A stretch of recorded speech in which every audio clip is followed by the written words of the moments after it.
When you think of the Yu-Gi-Oh! Trading card game, what's the first card that pops into your head? The Blue Eyes White Dragon, Dark Magician, maybe it's the first card you ever pulled from the booster pack you spent weeks begging your parents to buy. Maybe it's your favorite monster from the anime, the ace of your favorite character. Maybe it's the card that always beat you at locals, no matter which deck you played. Everyone has a card that, to them, defines Yu-Gi-Oh! But with 25 years of history and over 10,000 cards printed, and hundreds more debuting every year, not every card can be a winner, and only a select few can rise above the pack filler to be deemed true icons of the game.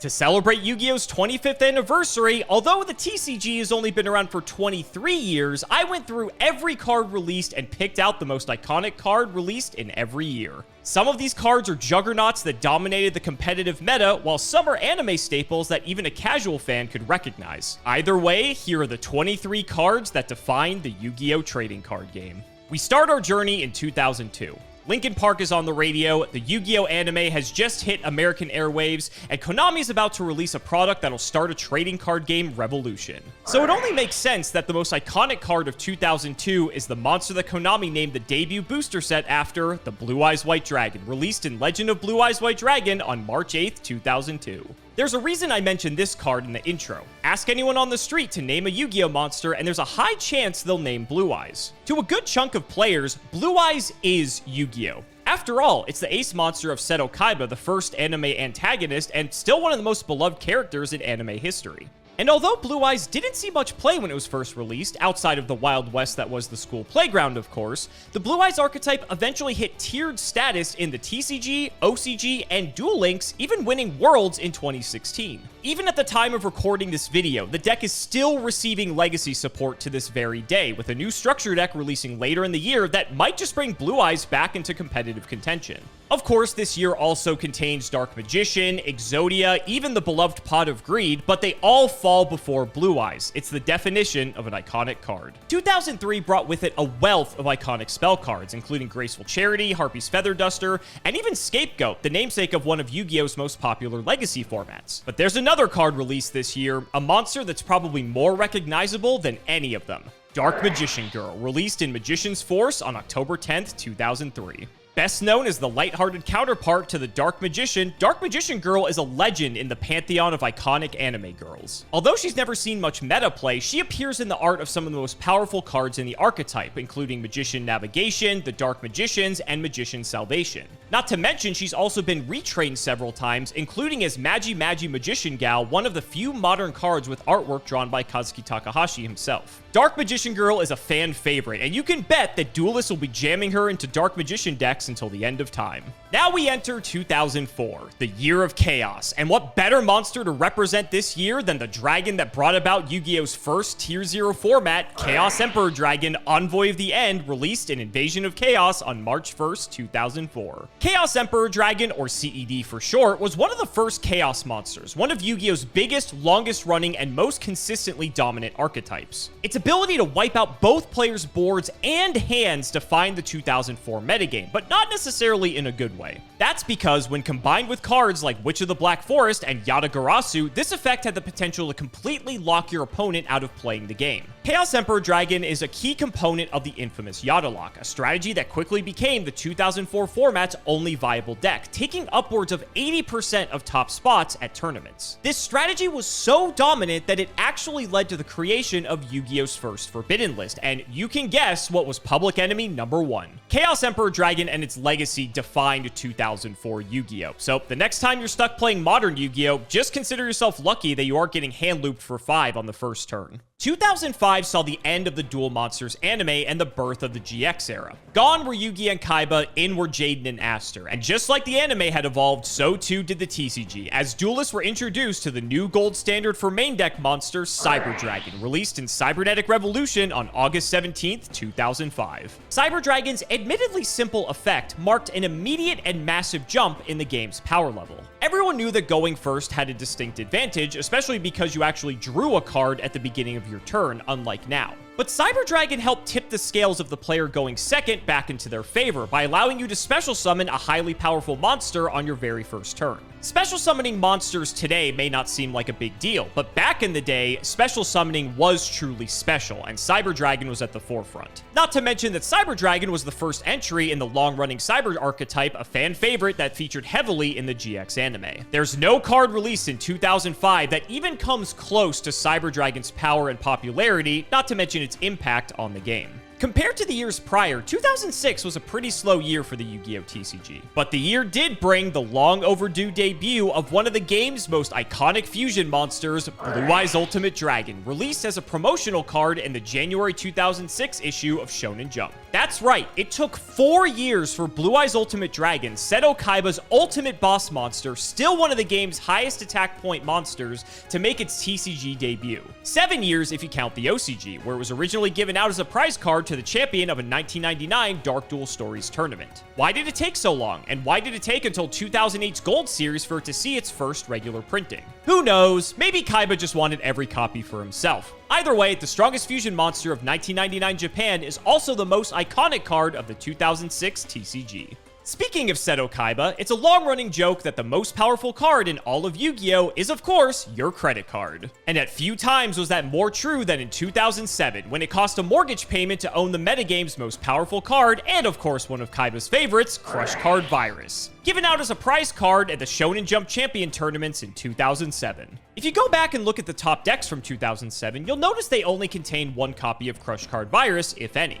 That's because the card, of which only a couple dozen existed, costs upward of $1,500 per copy. The few players who did own a copy, usually pro players who belonged to organized teams, would trade it between one another, passing it around to whoever was competing next. I once had a meal with Chris Perovic, who told me that playing during this time went something like this. 99% of players were worried about acquiring the cards needed just to build their main deck. The competitors who had a realistic chance of winning were concerned with getting a copy of Crush Card. Was Crush Card worth the money? If the choice came between playing Yu-Gi-Oh! And feeding your kids, probably not. But for the few pro players who owned a copy, activating it even one time was enough to win the duel, if not the match. Its original pre-errata text destroyed all your opponent's monsters with over 1,500 attack for the next 3 turns, locked most decks out of a win condition. It turned Yu-Gi-Oh! Into a literal pay-to-win game, and acquiring one copy of Crush Card made getting the second copy or third copy even easier. The high cost for meta cards is always a hot topic in the Yu-Gi-Oh! Community, and Crush Card Virus, as iconic as it is an infamous example of how money can quite literally tip the scales of victory in your favor.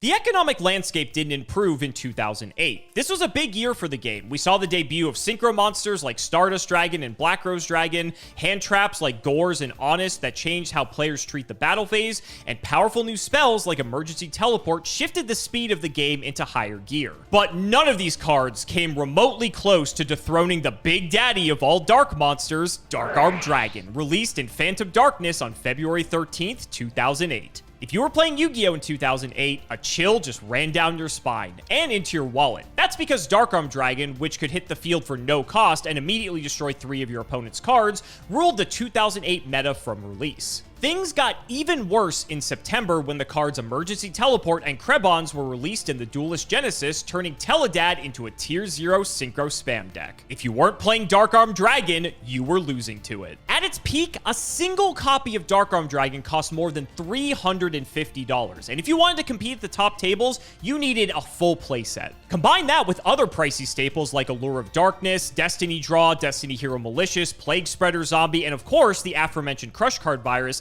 and you've got arguably one of the most expensive competitive decks throughout Yu-Gi-Oh!'s history. That price tag locked countless players out of the competitive scene, and even discouraging some players to the point that they quit the game entirely, myself included. Darkarm Dragon's domination lasted for the entire year. No emergency ban list, no sudden shifts in the metagame. Darkarm Dragon obliterated everything that stood in its way, producing one of the darkest periods in the game's history, no pun intended. It took until Darkarm Dragon's eventual limitation on the March 2009 ban list for the metagame to stabilize. But the darkness would continue to spread, as 2009 was was another dark period for a different reason. Blackwings were a new archetype released in Crimson Crisis on March 3rd, 2009. The first wave of support contained Blackwing Sirocco the Dawn, Gale the Whirlwind, and Bora the Spear. Blackwings were a highly aggressive synchro-based archetype that could swarm the field with special summons and end games quickly. Boosted by their continuous search spell, Black Whirlwind, Blackwings were a domineering force in the metagame for years, popping up in deck lists throughout the Synchro era, even lasting into the early Zexal and Tengu Plant eras. It's difficult just to choose one individual Blackwing card, as the entire archetype rounded out the decade with power, consistency, and versatility. There's no doubt that the Blackwings are an icon of the 5Ds era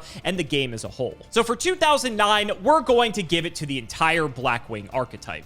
And thus, we enter a new decade. And although the 2010s would eventually bring with it a massive amount of new mechanics and card types, the most iconic card of 2010 is actually an old favorite, Obelisk the Tormentor, released as a Shonen Jump promo card on January 1st, 2010. Believe it or not, this promo release was Obelisk's first official printing in the TCG, over 7 years after its anime debut. It was also the first of the Egyptian gods to receive an official TCG print. It took until October 2010 for Winged Dragon of Ra to see a similar promo release, and until 2012 for Slifer the Sky Dragon. Some of you might be watching this and thinking, but wait, I had an Obelisk card way before 2010. I ruled the schoolyard with it. And yes, you might have had a card that said it was Obelisk, but it was almost certainly either a fake, which were incredibly common, or it was Obelisk's original blue back print released in 2005 as a collectible but illegal card. Don't worry, I won't tell any of your friends that you cheated. Obelisk is actually the only Egyptian god card to ever see real competitive play. Well, if you don't count Winged Dragon of Ra Sphere mode several years later. Its targeting protection alone put it in a tier far above the glass cannons that were Slifer and Ra. Honorable mentions for this year include Effect Veiler and Droll and Lockbird, both popular hand traps that still see modern play, but Obelisk is one of Yu-Gi-Oh's most recognizable monsters and by far the most iconic release of 2010. What's the most important event of 2011 Yu-Gi-Oh? If you're like most players, you'd probably say the release of Generation Force and the debut of Xyz monsters like number 39 Utopia. But although Utopia is undeniably iconic, our pick for this year is a bit more creepy crawly. Maxi released in Storm of Ragnarok on February 8th, 2011, and while it took a few years for duelists to truly recognize Maxi's potential, once they did, Yu-Gi-Oh was never the same. It wouldn't be a stretch to call Maxi the most controversial card in Yu-Gi-Oh history. Its effect, which allows the user to draw a card every time their opponent special summons, can win games before a single other card has been played. Angry video essays, boycotts, duelists on Twitter literally begging Konami to ban it in Master Duel, there's no card more hotly debated and more vehemently hated. It's also a card that, more than any other, divides the TCG from the OCG and Master Duel. Ask 100 TCG players what the first card they put in any deck is, and you'll get a dozen different answers. Ask an OCG player, and they'll tell you Maxi every time. If Maxi ever returns to the TCG, expect it to wreak just as much havoc here as it does online and overseas. 2012 brought with it a wealth of staple Xyz monsters, like Gaga Cowboy, Abyss Dweller, and of course, the infamous number 16 Shockmaster. But it also included the debut of another iconic anime card, the Seal of Orichalcos, released in Legendary Collection 3 Yugi's World on September 27th, 2012. The Seal of Orichalcos certainly isn't a competitive card unless you're playing some wacky stun strategy, but it's the central card of the Duel Monsters anime's 4th season, known as Waking the Dragons in the US. It's probably the most well-known case of an anime-exclusive card getting ported directly from the show to the game, not the other way around. It helps that Waking the Dragons is a season with some pretty awesome duels. Just ask Weevil Underwood. It's also worth mentioning that while this was the Seal of Orichalcos' first legal printing, in 2005, some Upper Deck Entertainment employees received a version of this card with different effects and artwork. Reportedly, only 15 copies of this card exist, and when they occasionally pop up at auction, they sell for upwards of over $15,000. It's probably a good thing these UDE copies are so rare, though, considering they allow duelists to steal their opponent's souls. Imagine that getting cited in at a YCS. As anyone who played in 2013 will tell you, this year was defined by a single set, and that set was defined by a single archetype. The Dragon Rulers were released in Lord of the Tachyon Galaxy on May 17th, 2013. With every card in the archetype available at rare and common, the Dragon Rulers made an immediate impact upon release, warping the entire metagame with their ability to manipulate the graveyard and swarm the field. The Rulers were already powerful on their own, but when combined with rank 7 Xyz monsters like number 11 Big Eye and Mecha Phantom Beast Dracosack, they dominated the game in a way few other decks have before or since. But despite their dominance, Dragon Rulers didn't piss off the player base nearly as much as previous Tier 0 decks. The Dragon Rulers' low rarities made it easy for even casual players to slot them into their favorite attribute-based decks such as Battling Boxer. And to this day, Dragon Ruler mirror matches are considered challenging, skill-intensive, and fun. The drastic jump in both speed and power are why some players consider the Dragon Rulers the first actual modern Yu-Gi-Oh deck, an early sign of the 20 summons per turn combo fest the game is today. And although the Dragon Rulers aren't nearly as powerful today as they once were, they definitely ruled over the game for several years. 2014 was a stacked year for the Yu-Gi-Oh! TCG, releasing iconic boss monsters such as Dante, Traveler of the Burning Abyss, El Shaddai Construct, Apocryphal Towers, but it also includes the birth of Pendulum Summoning. And what better monster to represent this new summoning mechanic than the one named after it, Odd-Eye's Pendulum Dragon, released in Duelist Alliance on August 14th, 2014. The ace monster of Yuya Sakaki, Odd-Eye's Pendulum Dragon is the first monster in the long-running Odd-Eye's archetype, a fan favorite that includes Xyz monsters, Synchro monsters, and even ritual monsters. It spans the entire summoning spectrum. But Odd-Eye's Pendulum Dragon, from its name to its effect to its design, is the physical representation of pendulum summoning. And as normal as they might seem to players in 2024, the introduction of pendulums was one of the game's most divisive developments. What do you mean? The dual field is getting 2 new zones? Why do my monsters have 2 effects now? And what the hell is a scale? Every new summoning mechanic has always had its doomsayers, but Pendulums brought out a new level of negativity. To this day, it's not hard to find an older player who swears that they killed the game. And although a decade later, the game is clearly still alive and well, Pendulums remain the black sheep of Yu-Gi-Oh! Since we're speaking about awkward summoning mechanics, it's no secret that 2015's most iconic card is, of course, Necros of Trishula, released in the Secret Forces on February 12th, 2015. Necros was the first truly competitive ritual archetype. Most ritual decks are bricky and inconsistent, but Necros solves this issue by letting every ritual monster double as either a search spell or a hand trap. This means that even starting with a hand of all ritual monsters can lead to a winnable game. Combine this with the fantastic on-field effects and flexible ritual spells that let you use monsters in the grave and extra deck as material, and you've got a serious contender for the best ritual deck of all time. Other honorable mentions this year include the Winged Dragon of Raw Sphere mode, a unique removal card that still sees niche play today, the Kaijus and Cosmos, which were both TCG exclusive archetypes, and Performage Plushfire, which was a key part of the short-lived Tier 0 Pepe deck, and one of the few cards to ever receive a special emergency ban. But if you look back to 2015, it was nothing but Necros. In 2016, dozens of iconic cards hit store shelves. For instance, Pot of Desires and Card of Demise gave duelists new but risky ways to draw more cards. But 2016 also saw the premiere of the third Yu-Gi-Oh! Movie, Dark Side of Dimensions, and with its release, a classic fan favorite deck rose from the ashes to dominate the modern metagame, Blue Eyes. 2016 brought a flood of new Blue Eyes support. May's Shining Victory booster pack included most of the level 1 Blue Eyes tuners, including White Stone of Ancients.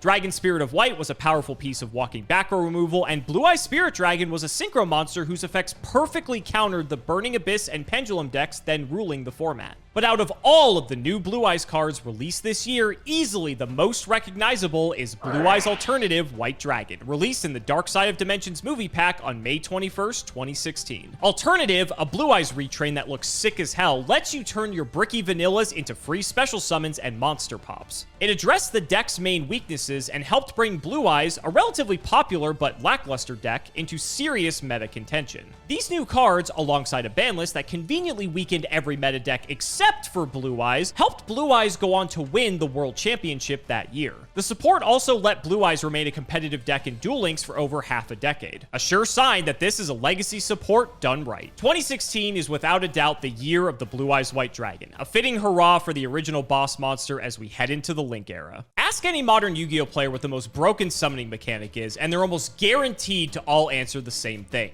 link summoning. You don't need any extra spell cards, special monster types, scales. Your materials don't even have to be the same level. Link summoning was built to be abused, so it makes sense that the most iconic card of 2017 is a link monster so strong it had to be banned. Firewall Dragon was released in Code of the Duelist on August 3rd, 2017. Read Firewall Dragon today, and it'll seem like an average, even mediocre boss monster. But to understand Firewall's true power, you have to look at its original pre-errata text, which let duelists special summon any monster, not just Cyber's types, and without any once-per-turn clause. This enabled infinite burn loops with cards like Cannon Soldier and Trickstar Lilybell, and even first-turn hand loops with cards like Topologic Gumblar Dragon, which was yet another broken link monster. Despite clearly being a problem, it took Konami over a year to ban Firewall Dragon, probably because Firewall was Playmaker's original ace monster. This made Firewall the first and still only protagonist ace monster to ever see time on the ban list. It took until 2021 and a severe errata for Firewall to earn its freedom, a fitting legacy for the first cover card of the Link era.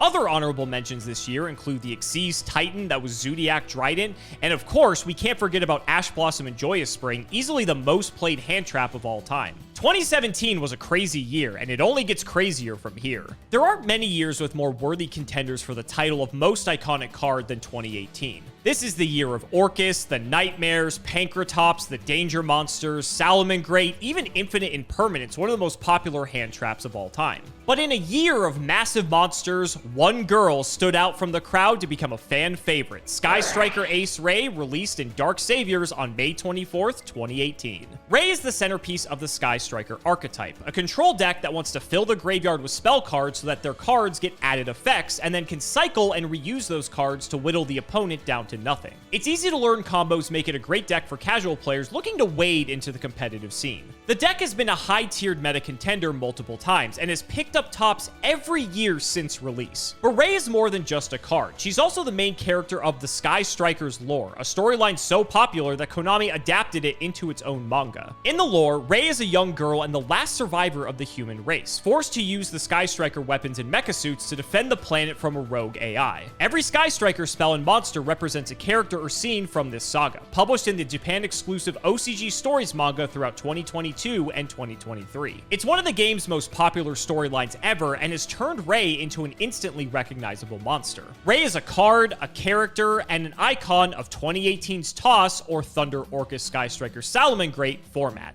2018 wouldn't be the same without her. As the years pass, Yu-Gi-Oh! Just gets faster and faster, but ironically, the most iconic card of 2019 slowed the game down to a snail's pace. Mystic Mine was released in Dark Neostorm on May 2nd, 2019. To put it bluntly, Mystic Mine is one of the worst designed cards of all time. It's the stall card, a floodgate with no maintenance costs that stops your opponent and sometimes both players from playing the game. With Mystic Mine on the field, it wasn't rare for games to last 30 turns or more, with both players just passing back and forth, either praying they draw the out or waiting to deck out. It took a certain type of person to really enjoy playing with Mystic Mine. As much hate as the card gets, Mystic Mine did have a few upsides. After all, it helped Jeff Leonard, the king of stall, become a minor celebrity in the Yu-Gi-Oh! Community. It inspired Jesse Cotton's amazingly passive-aggressive "with all due respect" tweet, and it's rare to find a card that unites the Yu-Gi-Oh! Community so strongly in hatred. Aside from Maxi. Mystic Mine was the bane of players' existence for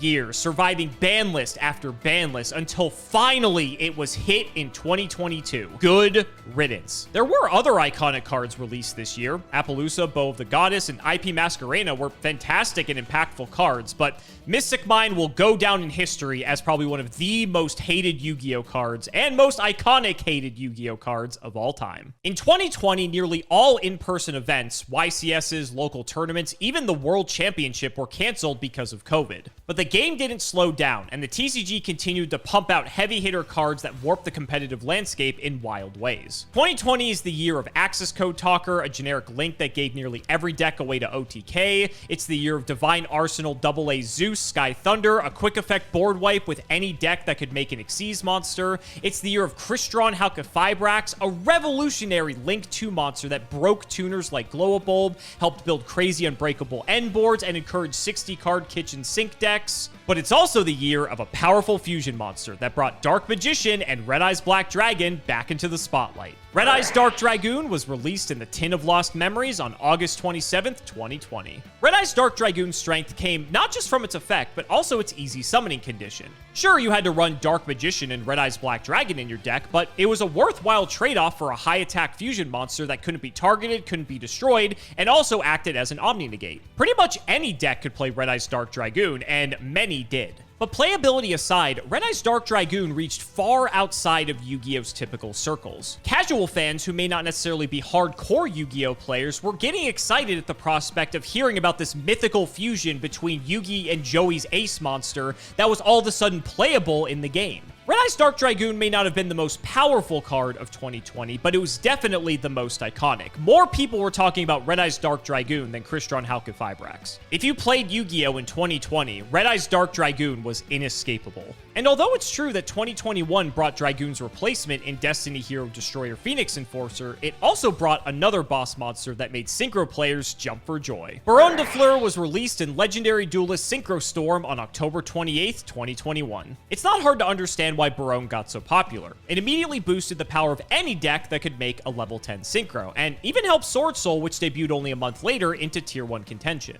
Its effects made it a great option to go into whether you're going first or second as well. Baronne was a signature staple card in combo decks for years, all the way up until 2024 when it was banned in the TCG for the sins of Snake Eyes, but realistically, it was a long time coming. Honorable mentions for 2021 include Pot of Prosperity, a fantastic consistency tool, and of course, Crossout Designator, an OCG staple that saw massive hype in the TCG. If you'd asked me at the start of 2022 what the most iconic card of the year would be, I'd probably answer with Rite of Aramasir.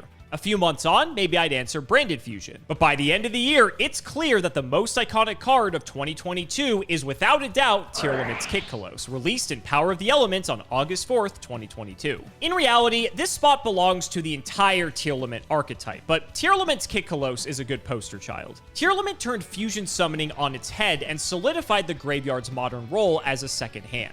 Even a weak Tearlament combo could pump out multiple fusion bosses, Xyz Floodgates, and Link combo extenders. Tearlament also gave half of the Yu-Gi-Oh player base a devastating gambling addiction, but that's a separate issue. The Tearlaments, along with their Power of the Element siblings, the Sprites, dominated the second half of 2022. But once the Ishizu cards debuted in November's Magnificent Mavens, it quickly carried Tearlament to undisputed Tier 0 status, obliterating every other meta deck and flooding YCSs with 15 effect-long chain links. To put it in perspective, it took banning Kitkalos, limiting every Tearlament and Ishizu main deck monster, and introducing an explicitly anti-graveyard archetype in Cira to curb Tearlament's power. And yet, Tearlament engines are still popping up in meta decks today, ensuring the slot machine never stops spinning. But with 2022 in the rear view, top-level Yu-Gi-Oh players often split the game's recent history into two parts: pre-Power of the Elements and post-Power of the Elements. The set represented a level of immediate power creep that few other sets have ever matched. But no Tier 0 format can last forever, and for better or worse, Konami's answer to Tearlament's overwhelming power was a walking floodgate that would loom menacingly over most of 2023. Cira Arise Heart, the boss monster of the banished-focused Cira archetype, turned the metagame on its head.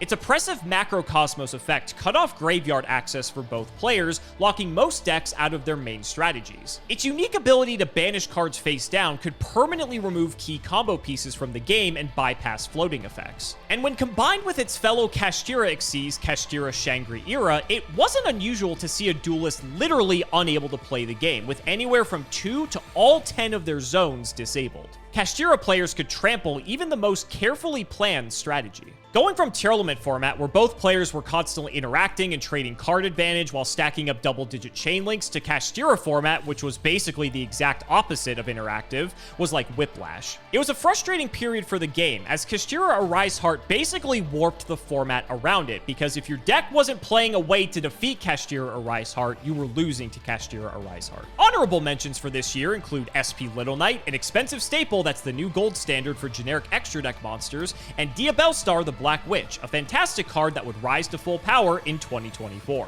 At the time of recording this video, we're halfway through 2024, the so-called Year of Fire. Snake Eye has dominated the TCG for most of the year, and with Fiendsmith now hitting the shelves, that domination is going to continue for a long time. Obviously, I won't know what the most iconic card of 2024 will be until the year is complete, but if I had to pin one down today, I think there's one card that truly embodies the essence of the Year of Fire, and that's of course Promethean Princess, Bestower of Flames, a Link 3 monster released in Phantom Nightmare on February 8th, 2023. Promethean Princess, interestingly enough, was actually released to us in Master Duel before the TCG, so it shouldn't be much of a surprise that Promethean Princess was insanely hyped on release as a fantastic combo piece for any Snake Eye or Fire King decks. But Princess isn't just limited to Snake Eye and Fire King strategies, she can be played in a myriad of different decks. The Year of Fire decks were already competitively pushed, but to me, Promethean Princess really fanned the flames to allow these decks to dominate throughout 2024. If you ask me this question at the end of the year, maybe I'll give you a different answer. And that's it, 23 cards for 23 years. Let me know down in the comments what your most iconic cards are for each of the years throughout Yu-Gi-Oh's history. I'd really love to hear your thoughts. Thank you all so much for watching, and thank you to Kazuki Takahashi for giving us the game that we still love and is still going strong. So guys, that's going to wrap it up for another video. I really hope you all enjoyed. Let's go ahead and shout the patrons for all of their continued support. So shoutouts to Shout1317, Sim00x3, MBT Play Medolce, Moto, Cameron L. Smith, The Synchro Guy, Pony Stark, Dan the Man Hoban, Little Fadeleaf, Draconic, Dylan Rare Hunter, JW11860, Brian Dancer of Class 7, Flannel Daddy, Twinkle Muncher, literally all of the guinea pigs, Cheeks McLapperty, Stolfin Amethyst, Wonder Waffle, MBT canceled by community soon, canceled by all committee soon, canceled by all players soon, Corvain, Absolute Angriest Peacock of the Edison Club, Daniel Howell, and life keeps using solemn judgment on my hopes and dreams. Thank you all so much again for watching, and we will see you next time.